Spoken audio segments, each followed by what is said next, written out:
They're here, Commander. And I, for one, am grateful that they are. Told you've been busy since our paths last crossed at the Gimlet Dark. Not that I understand half of it. When the Scions spoke of other worlds, I'd struggled to describe what I pictured.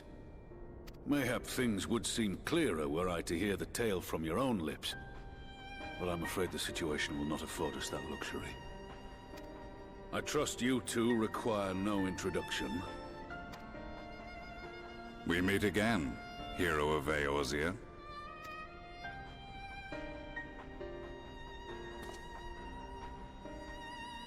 Must we repeat this ridiculous display?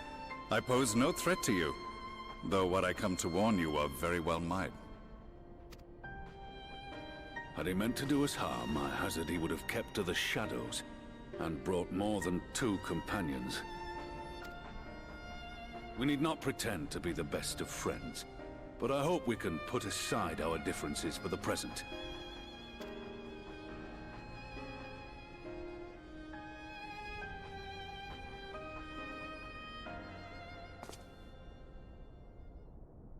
As you are doubtless aware, Sir Estinian and I cooperated to rid the world of Black Rose in your absence. Our journey together took us as far as the Imperial Palace, where we witnessed Emperor Varus meet his death at Xenos' hand. Being the sole witnesses to this crime, and in no position to defend our innocence, we were then forced to flee, each pursuing his own avenue of escape. When we were later reunited, Estinian claimed to have encountered an unfamiliar kind of machina during his flight, but to me his description seemed anything but, and upon further investigation I found that I was right.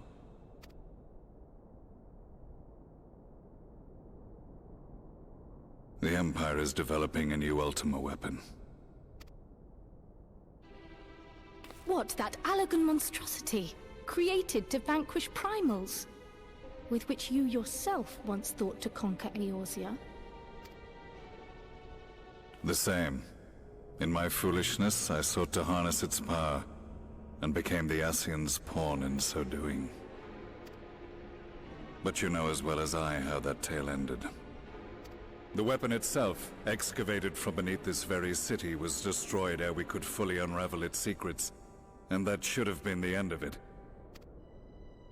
But unlikely as it sounds, the Empire's efforts to recreate it have somehow borne fruit, primarily through secret research conducted by the 7th Imperial Legion, it would seem.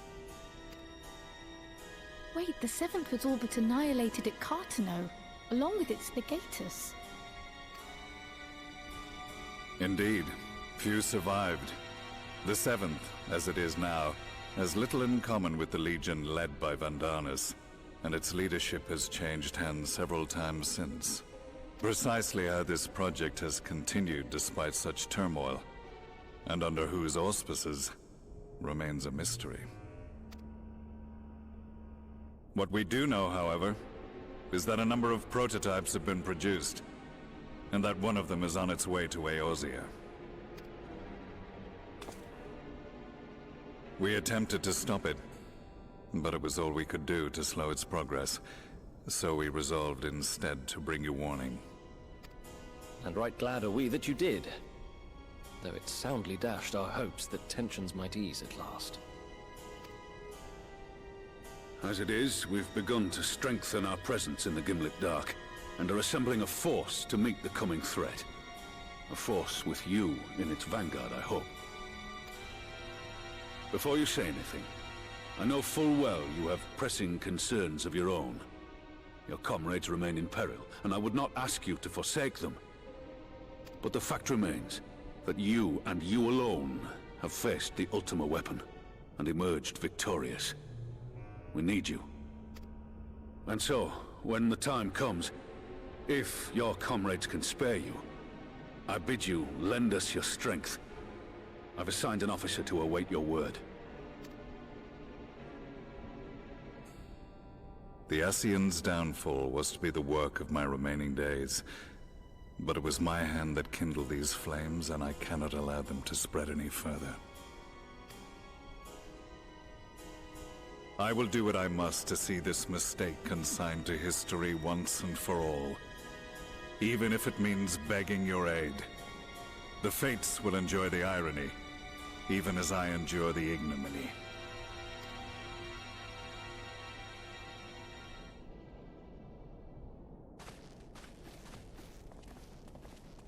I too shall make for the border and offer my skills, meager though they seem in such company. Mayhap we shall meet there anon.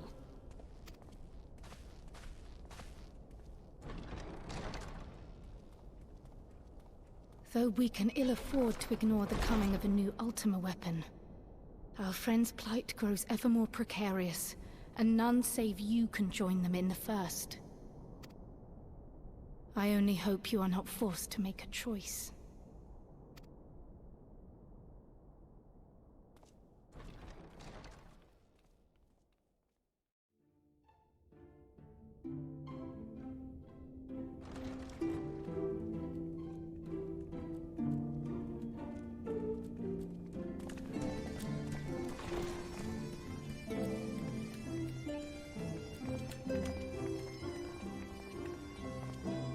Now that we are all here, what news from the source?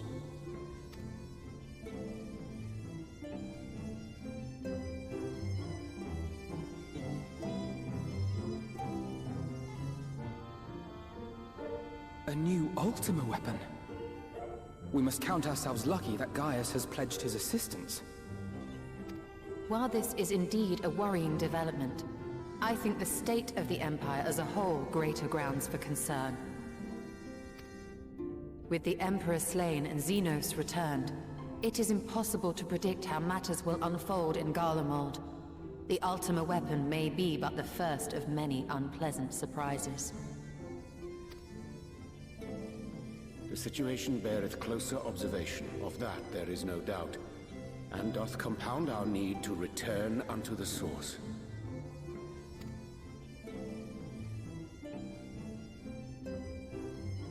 Then let us address that issue. Our long search for a means to see you safely home may well be nearing its conclusion. Thanks in large part to Urianger and Beklug's invaluable insight, we have succeeded in fashioning a vessel for the journey.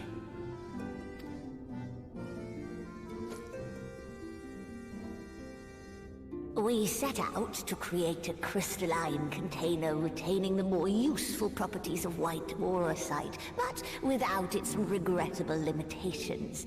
And after a good deal of trial and error, we made one. An ark for soul and mind both that will allow your incorporeal self in its entirety to be ferried between worlds.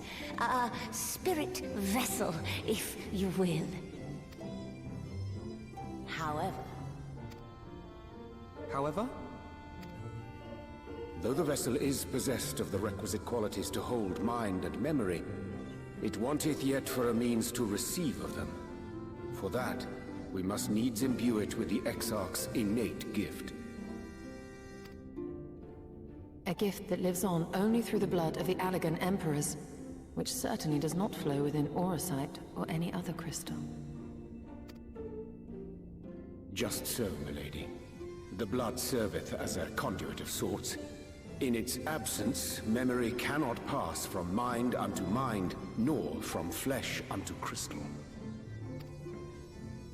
That being the case, we must either alter the process of inheritance so as to require no such thing, or determine a means by which my blood may permeate the vessel. I am hopeful that the records found within this tower will yield the knowledge we require to pursue one or the other of these avenues. As well you should be. The Allagan's body of etherological research is extraordinary. I can scarce believe it the work of ages past. But its underlying principles are not so very different from those of my own field of study. Given time, we will find the answers we seek.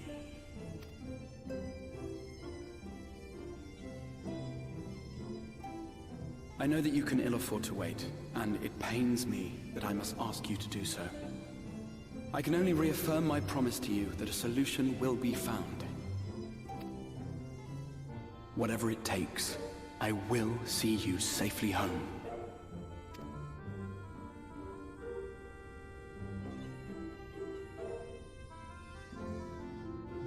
My apologies.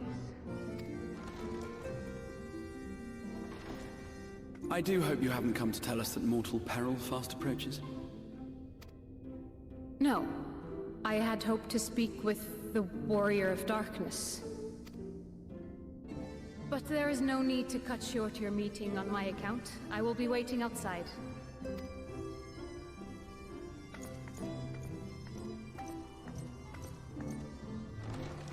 Why not speak in here? She knows I don't mind.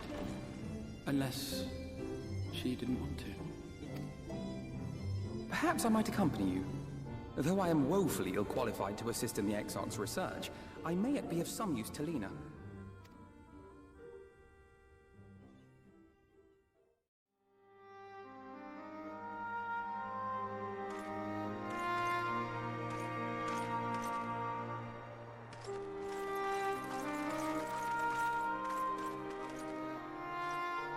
Did you slay this Eater? Your orders were to await the main force before engaging. No, Captain. It wasn't us, I swear it. A man came out of nowhere and cut it down before we knew what was happening. By himself? Certainly it is no Light Warden, but nevertheless. It's true. Felled it with a single swing of his axe, he did. I've never seen anything like it. So I says to him, "Who are you, the Warrior of Bleeding Darkness?" And he says, "No, I'm a Warrior of Light." And that was it. Buggered off as quick as he came. A Warrior of Light? Why would someone go around calling himself that, though? It was those bastards who caused the flood. I mean, if you were going to pretend to be anyone, it'd be him, the Warrior of Darkness. Eh? Oh, I didn't know. It's an honor.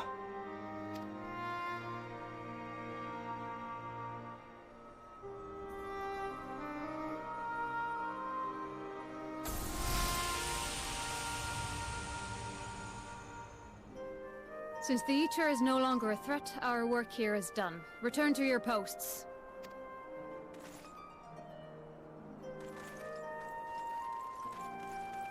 I had hoped to fight at your side today. But I'll continue to follow your example, and may we meet again.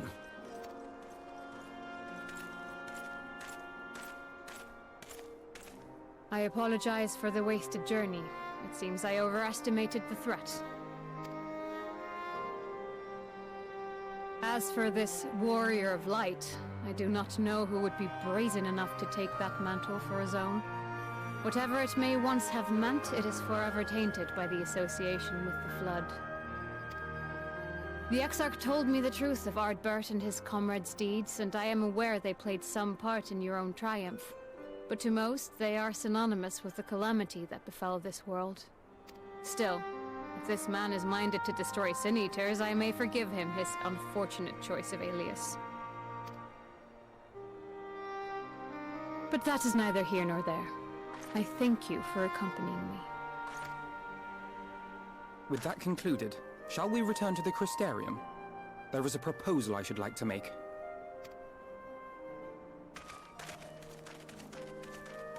Forgive me. There is one more thing. A personal concern of mine. I had hoped you might have a moment to speak privately. Take your time. I shall go on ahead.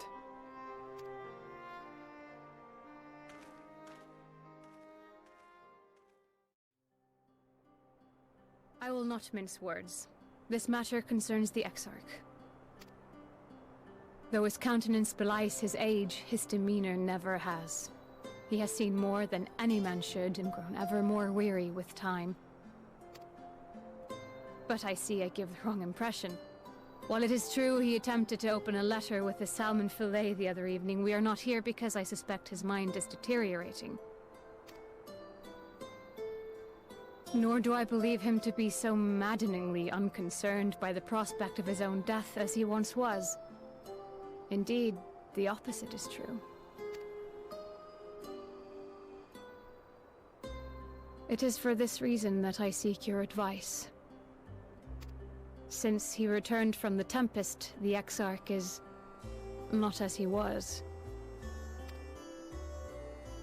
He seems a different man. A younger man.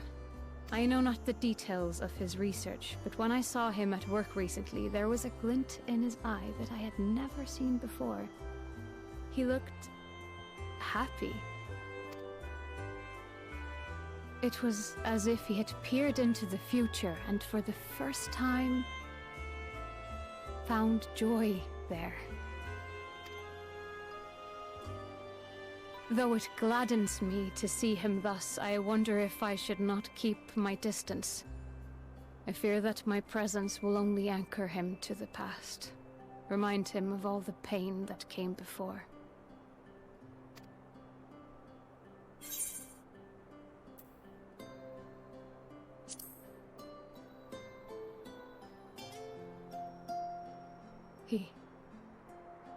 Are you sure? Then perhaps we might remain as we were. As we have always been. What a relief.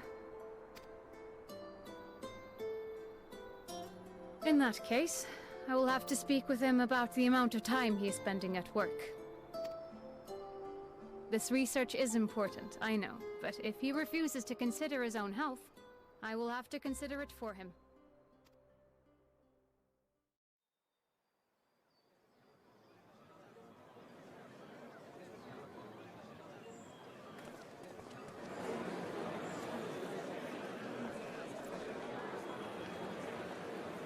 Yes, this looks to be nearly everyone.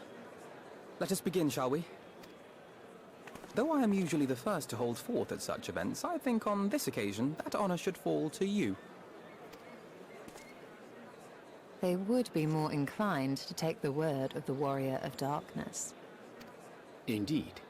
In light of the subject matter, who better than thee to speak these truths?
Wicked White?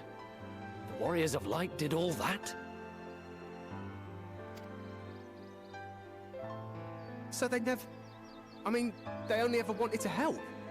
And when everything they'd done turned to ash, they still carried on. They gave everything to stop the flood. First their lives, then their souls. And they managed it too, in the end. They saved us. And we cursed their names.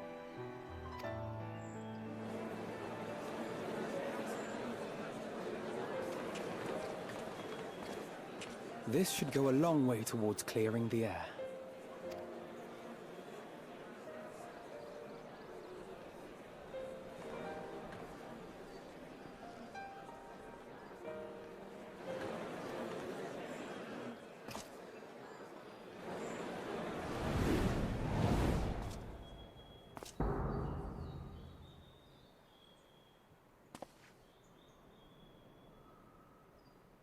Impossible.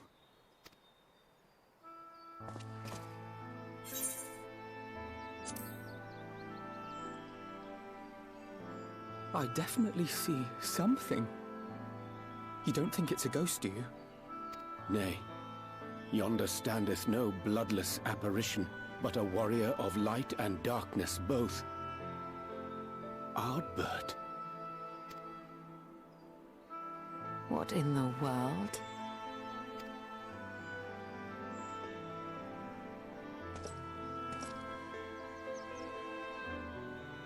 It's you!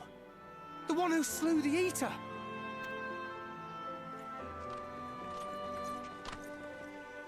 That it should be the Warrior of Darkness who brought the truth to light. You've saved me a fair bit of time. Though I have a few words of my own to say, if I may.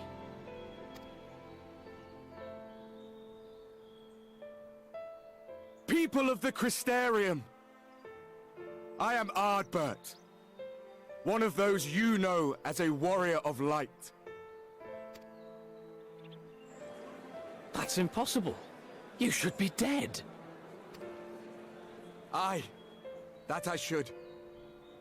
But as the world has been given new life, so too have I. I know not why I, and I alone, have been gifted this chance. But I do know this. Only by the will of the star itself could such a miracle come to pass. The hero who stands before you now, the Warrior of Darkness, is not of this world. And the day will come when he must return to his home.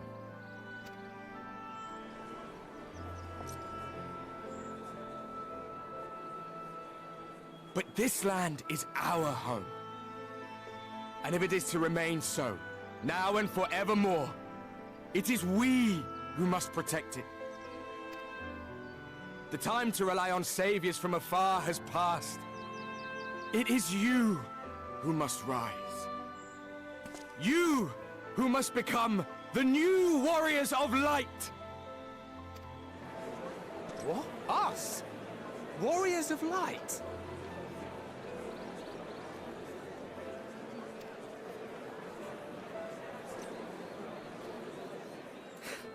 None of us were born heroes, my friend.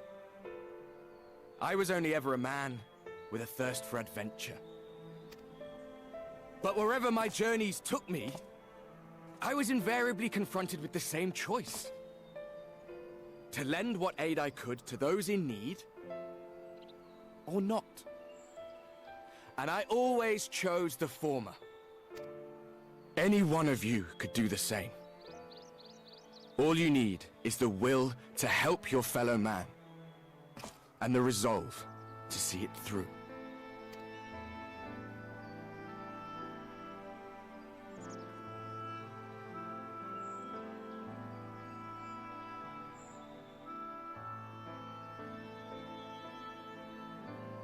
From thine own lips did we learn of Ardbert's fate, and by thy countenance I gather thou art not inclined to recant thy testimony. Yet whosoever this man may be, his words hold truth and resonate with the citizenry besides. For us to voice our doubts here and now would serve but to sow disquiet. 'Twere better we retired unto the ocular and there discuss this matter in private. Go. I will stay here and watch.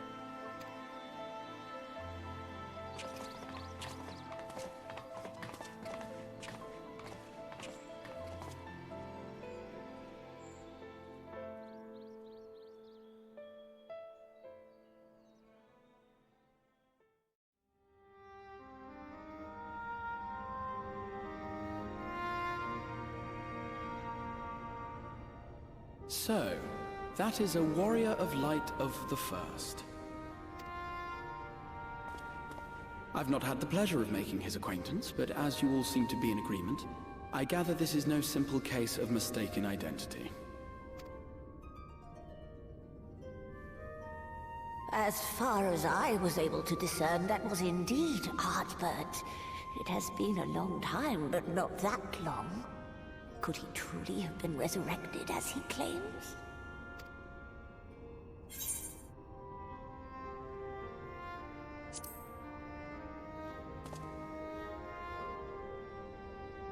Ardbert did entrust his very soul unto thee. I see no reason to question thy judgment. Nor I. To my eyes, your ether burns as brightly as the day you slew Emmett Selk. That is proof that he is with you still.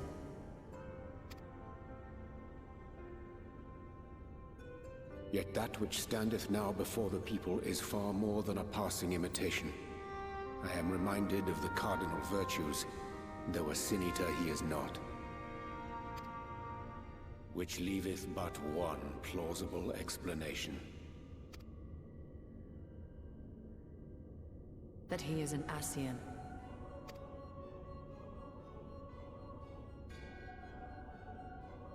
Given their fondness for posthumous possession, I would have to agree. From what I understand, the Warriors of Light were laid to rest in Yulmore by those whom they had aided in life. At the time, some few still remembered them as heroes. Needless to say, 4 of them were subsequently exhumed to serve as the Virtues. And if one knew where to look, Ardbert too would not have been difficult to find.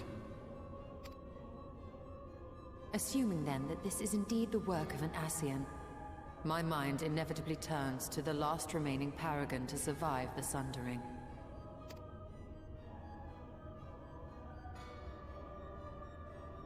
Elidibus.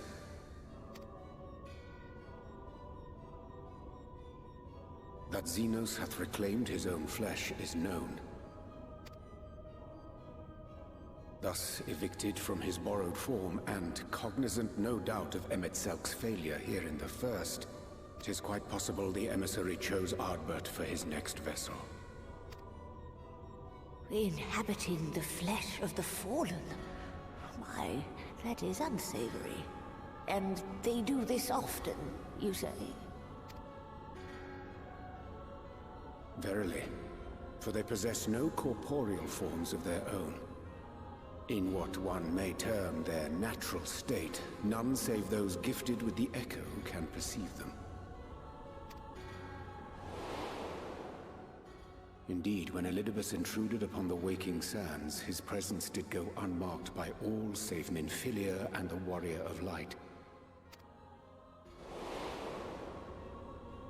On that occasion, I myself remained ignorant of his coming until after his departure. It was only at a later juncture, when he deigned to appear before me in borrowed flesh, that I was finally able to take the measure of him. In such puppetry do the Ascians engage when they seek to influence the course of history. And they have gained much by it. Emet-Selk single-handedly built the Garlean Empire in this manner, while the Hebrea came close to conquering Eorzea, having taken possession of Thancred's living body. Yet it must needs be noted that the Ascians cannot avail themselves of all mortal vessels. For were they able to do so, none would serve as a better pawn than our own redoubtable champion. Mayhap the blessing of light shieldeth Hydaelyn's chosen from Ascian influence.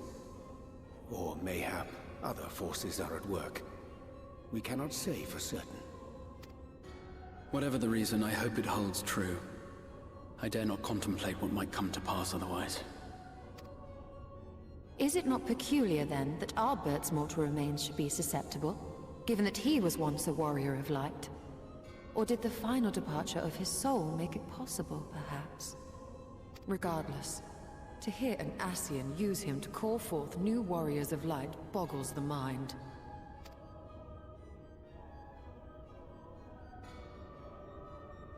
Elidibus hath ever been an enigma, his ostensible purpose being to preserve the balance between light and dark. When he made overtures towards me, however, I was afforded a glimpse behind the mask of the self-appointed emissary. I shall not defend mine actions, undertaken in pursuit of a better understanding of our foe, as either wise or prudent. Nevertheless, what little I did glean may now prove useful.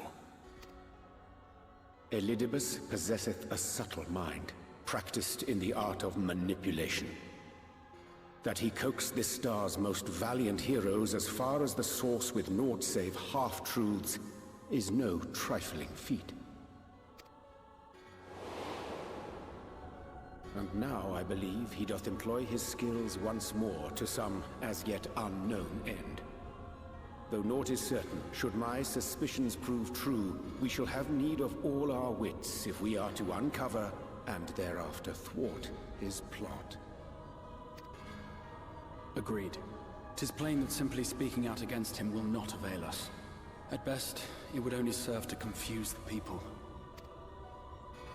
And I would hesitate to do anything which might tarnish Ardbert's reputation once more, nor yours by association. That being the case, it may be wise to keep a covert eye on this Ardbert's movements, as we attempt to discern his purpose and how best to mitigate his influence.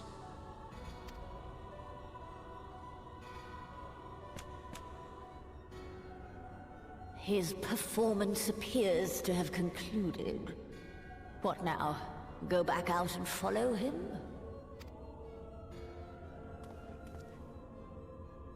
Twould appear Master Alphino already hath pursuit in mind, and I suspect one pair of eyes shall better serve our cause than half a dozen. Let the rest of us maintain an inconspicuous distance, for the present at least.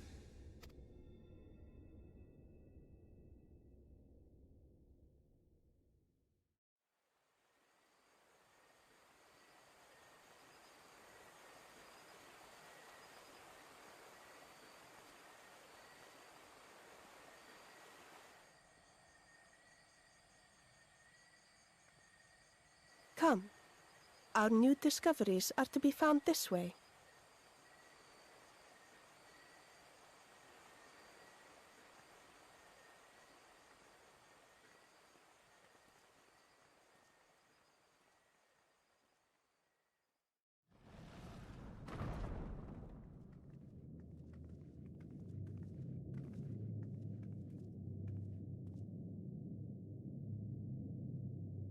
The people of Ronka are known to have venerated animals, but these features do not match those of any indigenous species.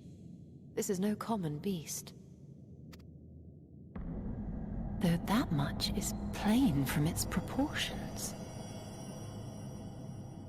Lifelike, is it not? One could almost imagine it breathed.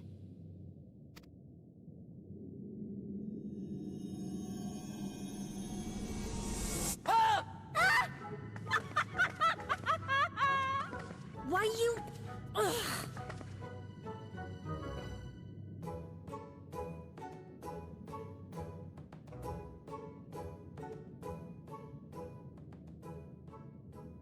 This owl, by contrast, seems no different from the others we've seen.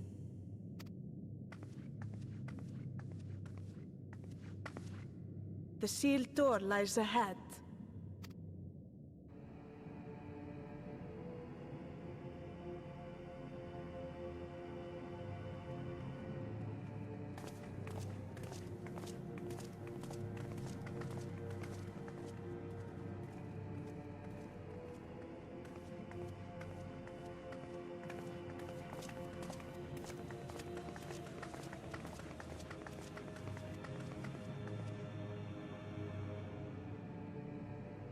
As you see, one statue is missing. I expect we are meant to replace it as before.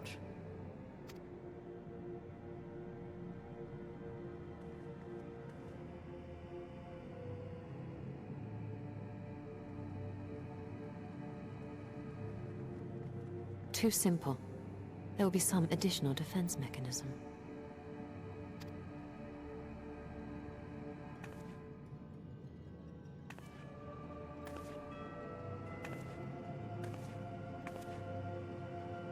Just a moment.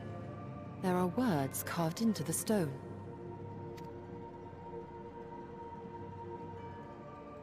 He who would disturb a hero's deserved slumber shall instead waken the beast and know his folly. Wait! Don't!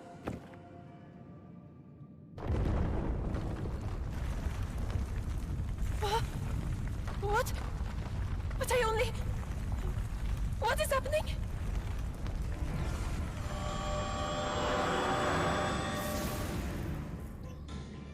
Oh no, oh no, oh no, oh no, it lives! Why am I not surprised? Prepare yourselves.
Twould seem the magics have returned us.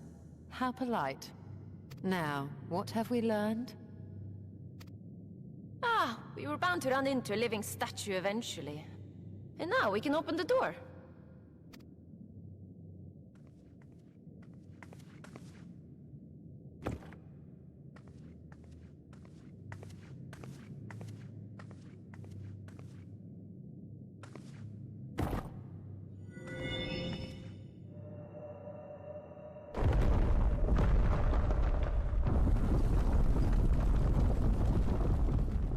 He who would disturb a hero's deserved slumber.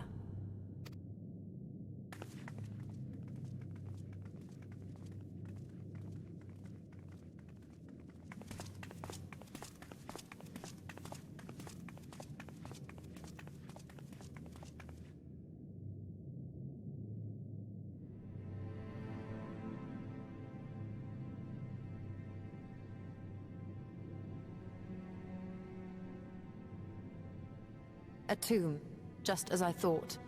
Befitting a hero.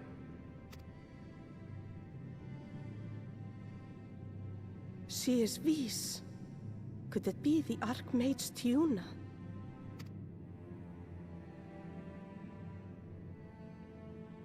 A legendary hero of Ronka, as you surmised.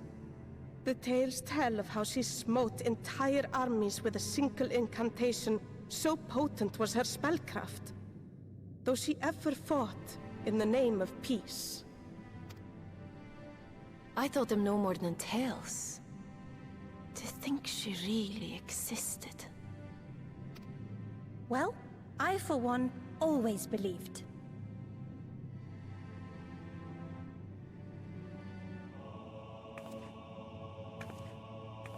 I wonder.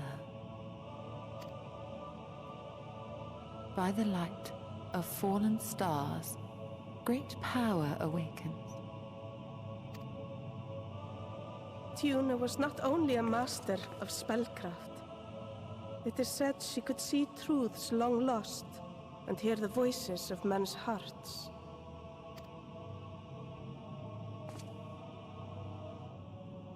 Naught less than the echo.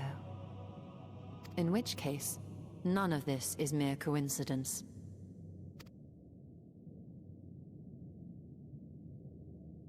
A shower of stars setting the sky aflame. And in both this world and the Source, we find individuals within whom a mysterious power awakened at the sight. We can never unpick the why of it. Now, however, I believe we might. Does the scene depicted here not resemble the one we saw when we first ventured into the Katana Ravel?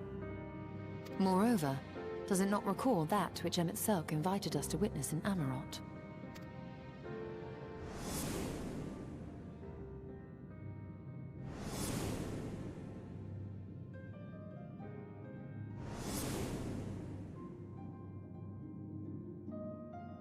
The final days.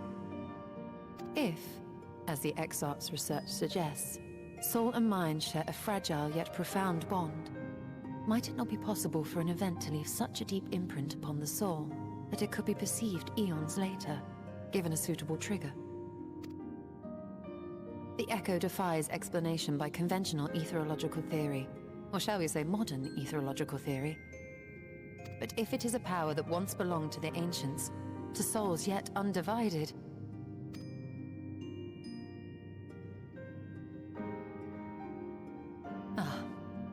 It would seem I have entered the realm of pure speculation, and I call myself a scholar. I shall refrain from making any further wild claims until such time as I have evidence.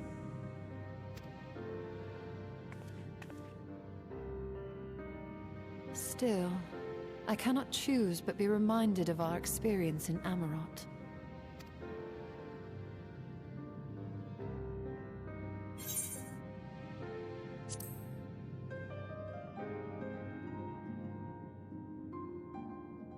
Remember us.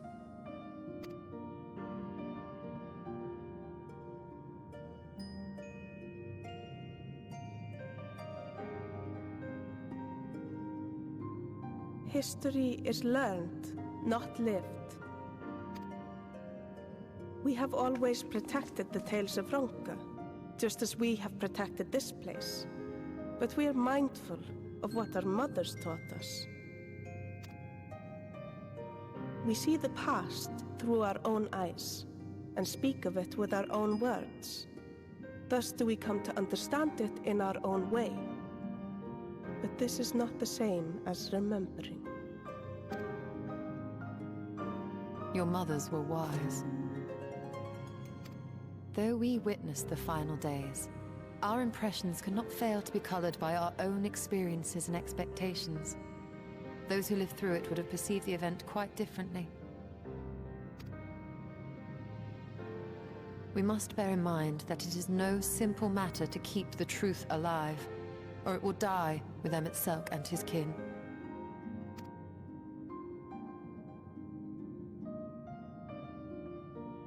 But we have disturbed Tuna long enough. Fanau will serve similarly well as a venue for our contemplations.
If you were hoping to vent your frustrations on our Issa friend here, I can only apologize. Few as they are now, it took us no time at all to track it down. That suits our purpose perfectly. Now we need only wait for Ardbert to arrive. Weren't you two meant to be attending to the empty? We were, and are, but we can hardly ignore the rest of the world. So we thought we might see how things were coming along. From what we can gather, the answer is strangely. Right now, we think we can do more good here. It is heartening to have all present. Indeed. We will be glad of the additional hands should matters escalate. Our quarry has come.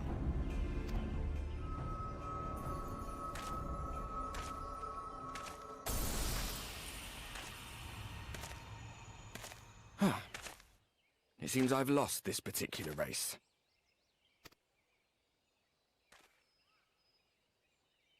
Although I suppose it's only fair. When we first met, it was I who outpaced you. Ravana, was it?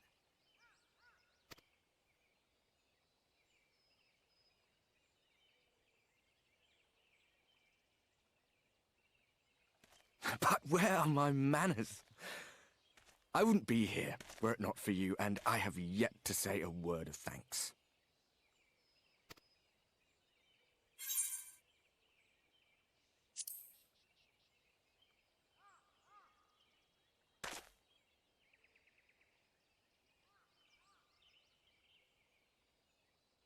Arm giving you trouble?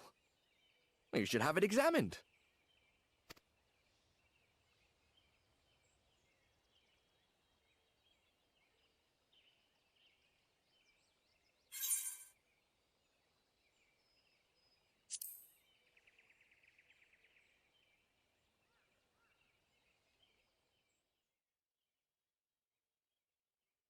Very well.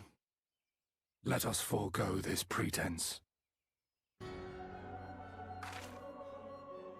After all, it was never you that I needed to deceive.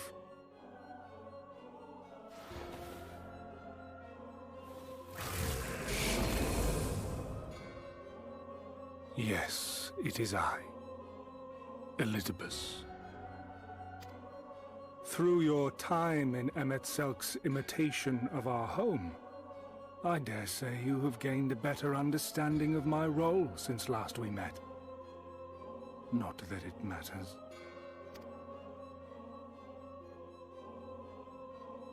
We understand your role, emissary, but not your goal.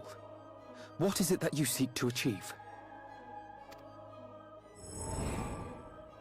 I seek to enact the will of the Convocation, of course. If it helps you to think of me as but another Ascian, no different in nature or purpose from the rest, you are welcome to do so.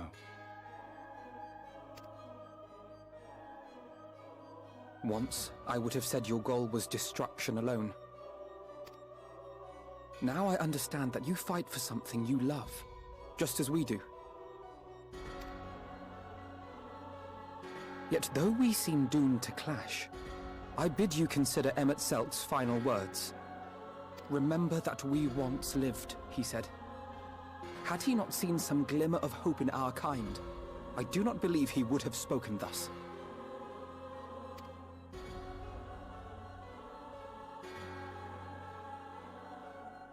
None better understood your plight than he. His words must surely be worthy of your consideration.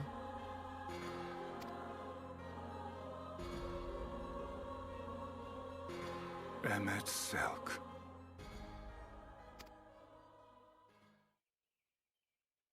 How very unlike you to err so gravely. That one should stray at the end of so onerous a path is understandable, but I had thought you above such weakness. Mayhap you thought the same. Would that I had been present to offer correction. But I shall do so now, as is my duty, and return all to its proper course. As for you, look at yourselves. Look at your history. Look back 100 short years to how your greatest warriors were undone. And now, at but a word from me, you raise your hands in answer like the puppets you are. Naught has changed. You fail, and you fail, and you learn nothing. Allow that which is most important to slip through your fumbling fingers like so many grains of sand, again and again and again, and you would remember us. You do forget yourselves.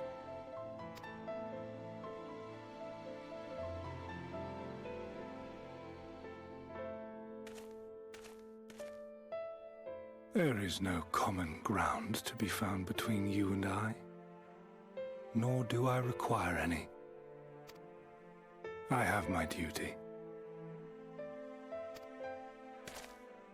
Wait!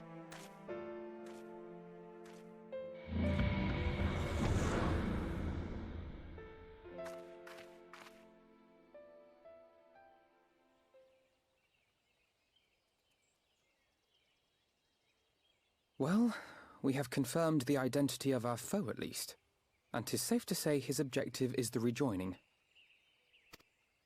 But we still have no idea how playing the part of a warrior of light will further his cause, nor why he would spur others to do the same.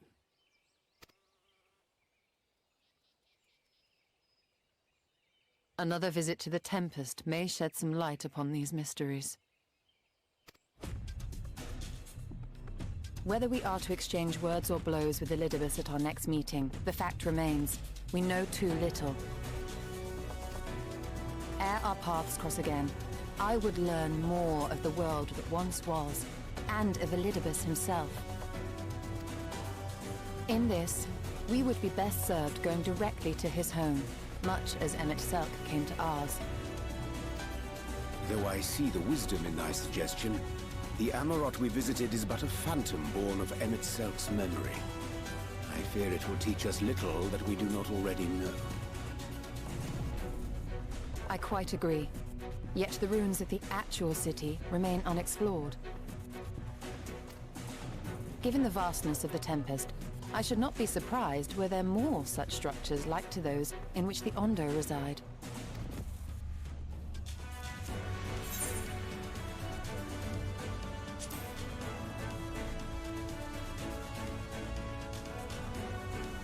A man after my own heart. Assuming we are all in agreement, then I suggest we first pay a visit to the Ondo.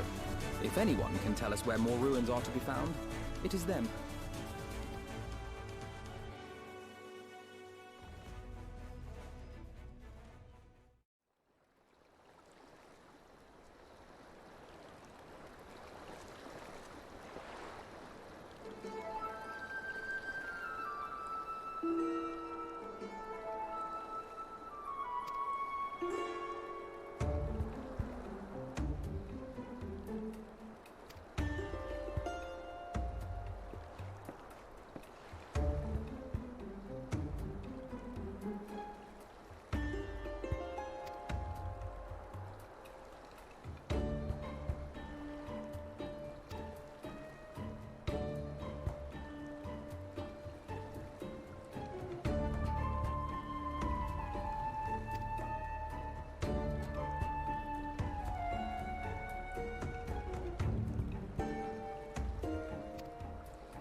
This structure must have served an important function. And here are yet more crystals. I too noted the crystal repository on the way. The Benthos seem to employ them in their spellcasting. In such vessels did the ancients preserve concepts, ideal forms to be drawn upon in the act of creation. That so great an abundance should reside here lendeth credence to Ishtola's conclusion. This facility held great significance.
So, it was they who first summoned Hydaelyn. Their discussion did seem to imply as much, yes. I cannot say I have ever heard of this Venar before. For a certainty, Emmet Selk never uttered the name, speak though he did of the schism which Zodiark's advent wrought upon mankind. Some were of the viewpoint that his power must needs be restrained, and to that end they call forth she who would serve as his shackles. We now know that it was this Venar to whom they looked for leadership. And that this place, in all likelihood, served as their headquarters. The presence of such intimate records attests to that. I would hear what else they have to tell us. All of it. Did anyone see the source of the image?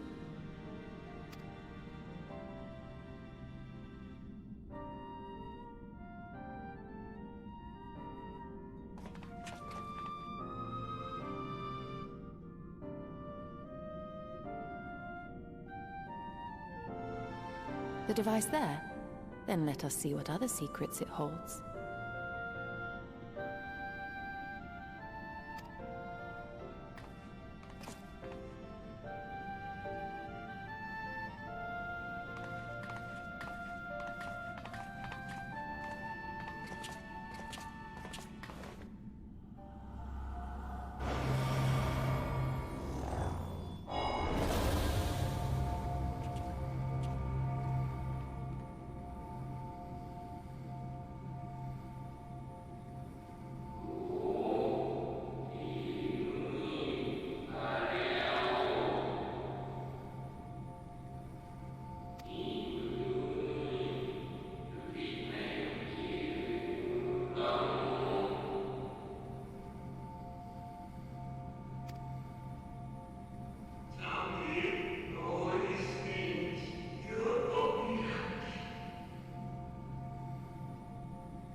What?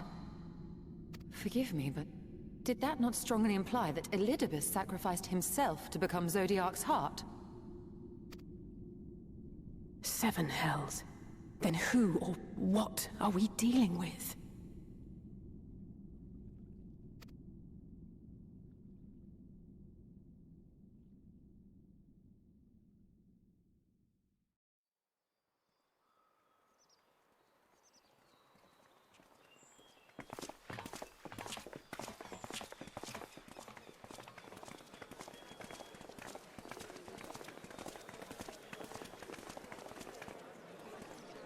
Dare I ask what's going on? Ah, excellent timing. For me, in any case. We have a problem. The vast majority of those gathered here are presently in the employ of the Guard or else one of the facets, and no longer wish to be so. In principle, all are free to change vocation at any time. But a city does require a certain number of people in these positions if it is to continue to function. For the moment, I have asked them to postpone their resignation until such time as replacements can be found.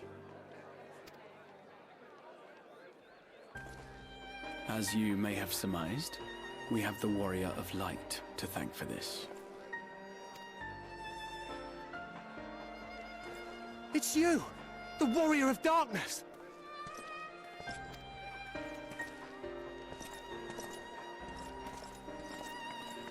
You understand, don't you?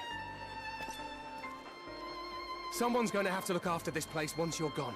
We just want to be ready to do our bit when the time comes. And not only here, but everywhere. Which is why we've got to get out there and lend a hand to those in need. That's what you did, isn't it? Even if it was just little things at the start. You helped people.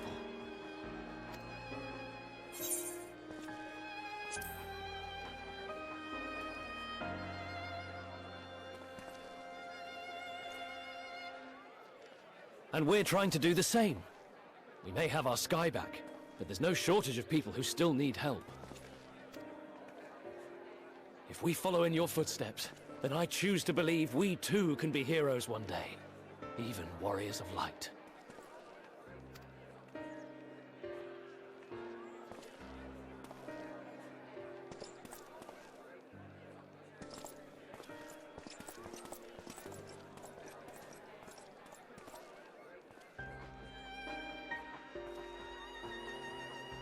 What are we to say to that?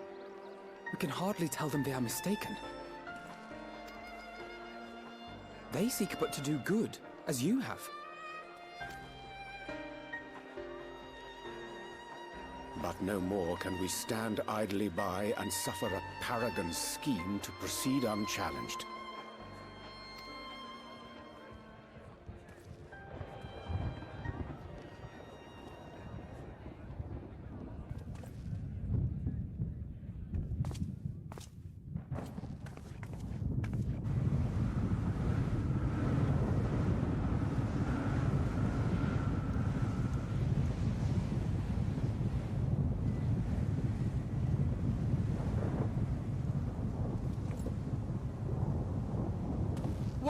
What's happening to the sky?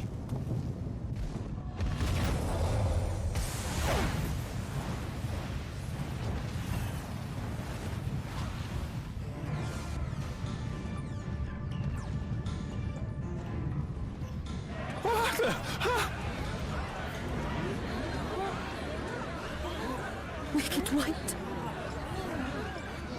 Oh no!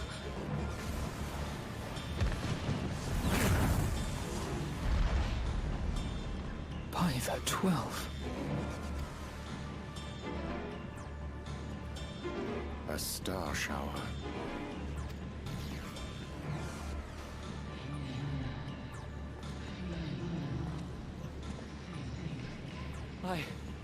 I hear a voice.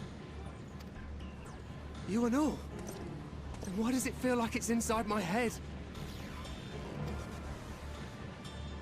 Hear? Feel? Think? I hear it. Me too. Did I not tell you, my friends? You are warriors of light!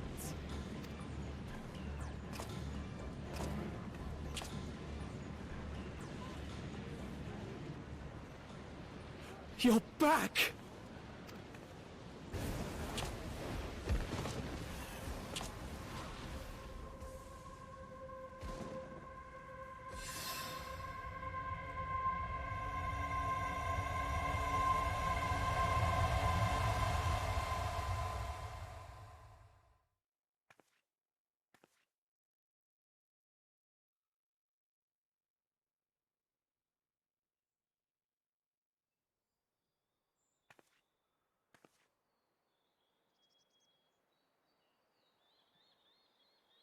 What you hear is the voice of light itself, and it has blessed you with its power!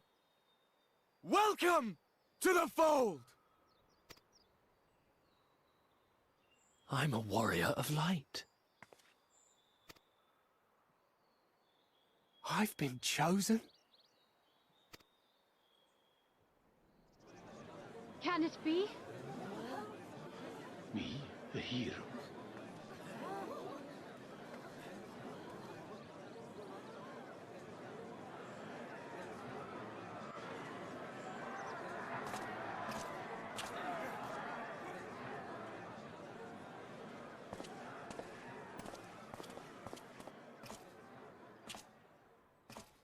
Wait!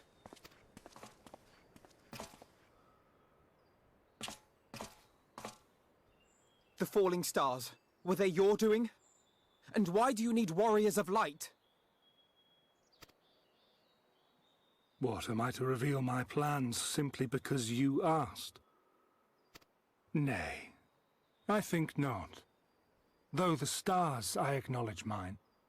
A convenient illusion, apt to awaken what little is left of the power that once resided in your sundered souls.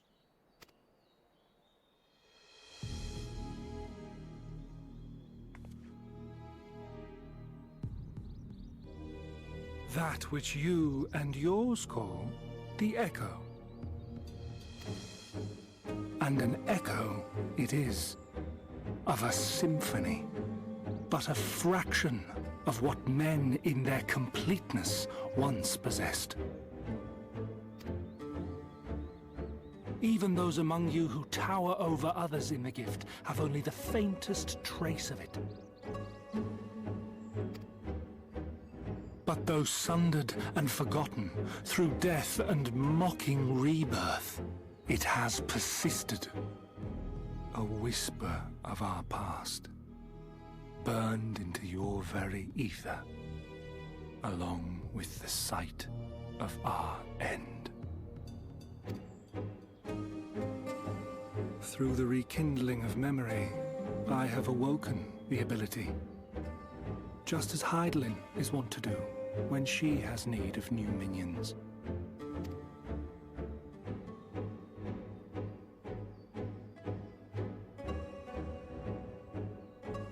The Echo hath ever been thought a gift from Hydaelyn, a boon granted solely to her chosen. Yet thou wouldst claim she merely awakeneth the power that men should hearken unto?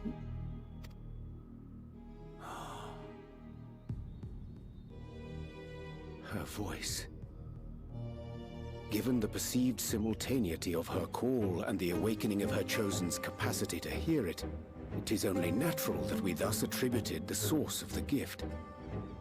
Yet if, in truth, the Echo is a prerequisite for hearing her voice, one might surmise that her call never ceaseth, such that all who awaken to their innate gift might receive of the blessing of light at the self-same instant.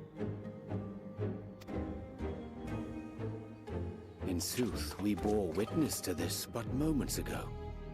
At the sight of the star shower, full many in the crowd did speak of hearing a voice in their minds, did they not?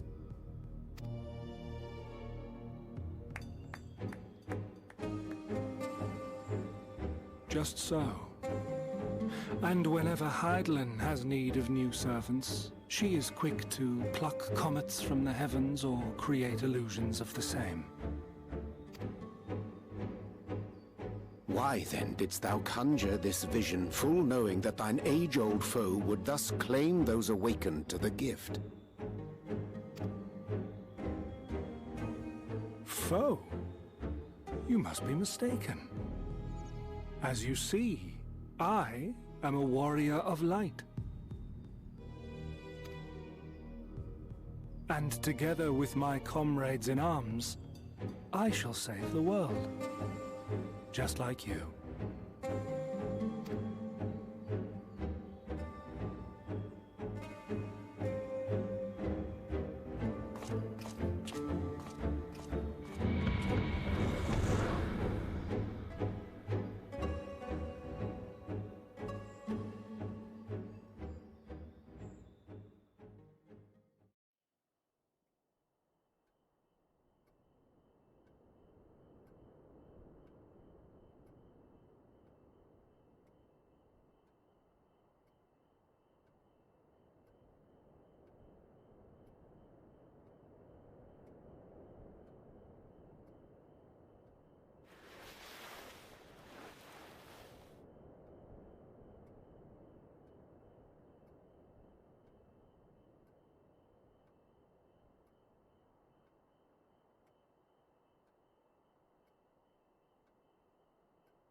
Foiled again.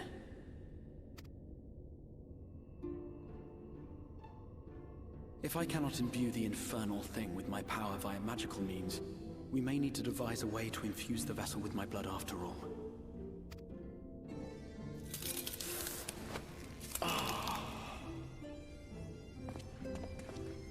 Art thou unwell?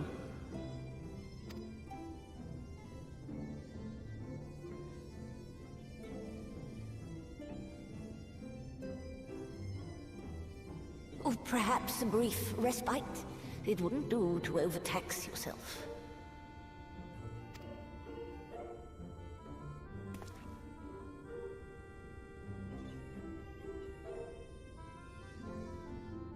I'm fine. And given to stubbornness, I'm afraid.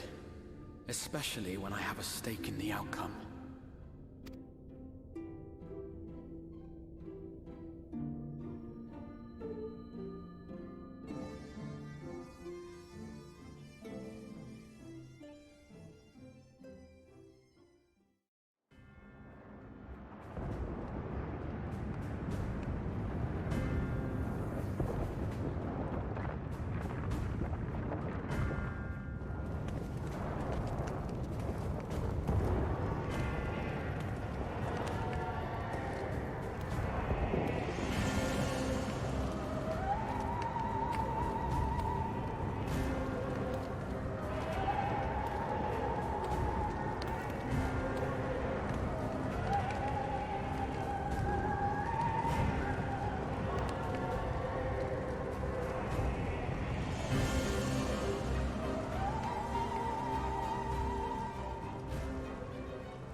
The dream again.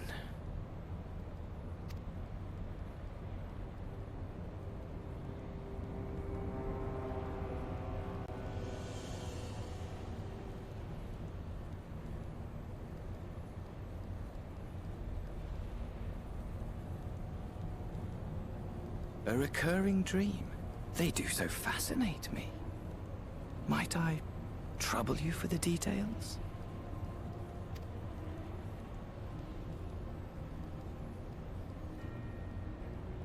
I have always dreamed of it. Fire falling from the heavens, and the city, nay, the whole world ablaze.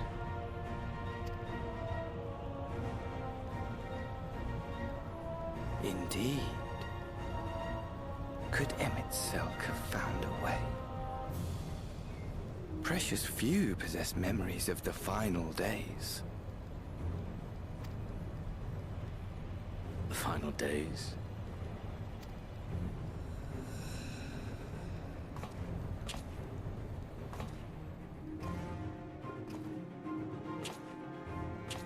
Why, yes. Admittedly, my knowledge is mostly second-hand, but if you are interested, I will gladly tell you the tale.